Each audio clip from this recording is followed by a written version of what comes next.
Hi mga preni! Alam nyo ba na hindi pa uso ang pagbablog ay gumagawa na ako nito. At talaga nga namang napakasarap.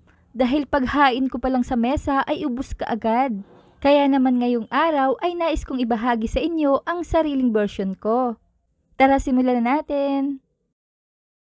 Meron tayong 1 whole napa cabbage, hugasang mabuti, at pinili ko lang yung magagandang parts lang. Pero mamaya gagamitin din natin yung iba. Ilalagay ko lang ito dito sa kumukulong tubig. Increase the heat. Ilibog lang natin at lutuin hanggang sa lumambot. Nakagaya nito oh. Hanguin. At isa lang ang next batch. Pagkatapos ay i-drain well. Meron akong 250 grams tofu. Banlawan at i-drain. I-crumble lang natin ito at pwede namang gamit ang kamay. Ayan. Pagsamahin ang tofu, minced pork, celery, green chilies, garlic, onion, salt, pepper, and soy sauce. At para sa kompletong listahan ng mga sangkap ay panoorin ang video hanggang dulo. Haluin lang ng mabuti hanggang mag-combine. At para naman moisten ito, ay lagyan natin ng 2 tablespoons sesame oil. Or kung wala namang sesame oil, ay kahit regular oil ay pwede naman. Haluing mabuti until well incorporated. Ilatag ang cabbage at mag-scoop ng 2 tablespoonful of meat mixture. At i-roll lang natin ng ganito. I-make sure lang natin mga preni na naka-close din ang mga gilid nito. Para sure na walang tatapon. Ganito lang oh. Ulitin pa natin para clear. Ayan, ang ganda 'di ba? At meron pa tayong natirang mixture. Ito ang another ideas if ever may excess pa. Lagyan natin ng 2 itlog at asin.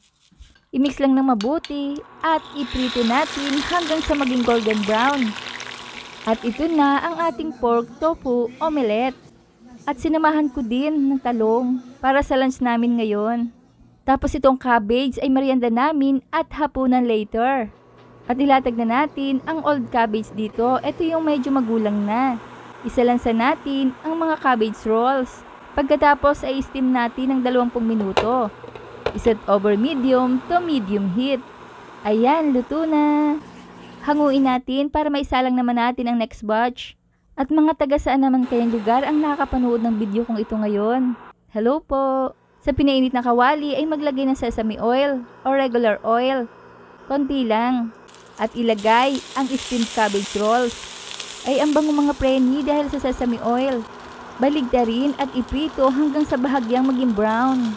Yung ganito lang okay na. At para sa dipping sauce, magisa ng bawang at sibuyas. Igisa hanggang sa bumango.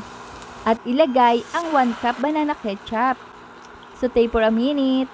Lagyan ng 2 tablespoons soy sauce and 1 tablespoon of sugar. Stir to combine.